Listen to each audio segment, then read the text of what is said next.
Israel പ്രധാനമന്ത്രി Benjamin നെതന്യാഹുവിന് എന്തു സംഭവിച്ചു?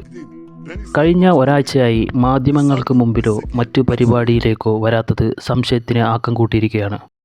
ഇപ്പോൾ സോഷ്യൽ മീഡിയയിൽ ചർച്ചയാകുകയാണ് ഇസ്രായേൽ പ്രധാനമന്ത്രി ബെഞ്ചമിൻ നെതന്യാഹു.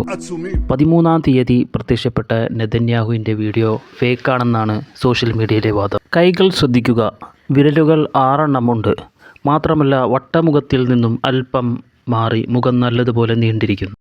കവിളിലെ പേശികൾക്കും വളരെ വ്യത്യാസം. നേരത്തെ വരിവരിയായ പല്ലുകൾ ഇപ്പോൾ അതാ ഉന്തി നിൽക്കുന്നു.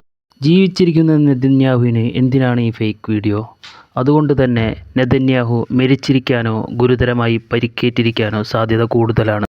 ഇസ്രായേൽ സന്ദർശനത്തിയ അമേരിക്കൻ പ്രതിനിധികളുമായുള്ള കൂടിക്കാഴ്ച ഒഴിവാക്കിയതും സംശയത്തിന് ആക്കം കൂട്ടിയിരിക്കുകയാണ്.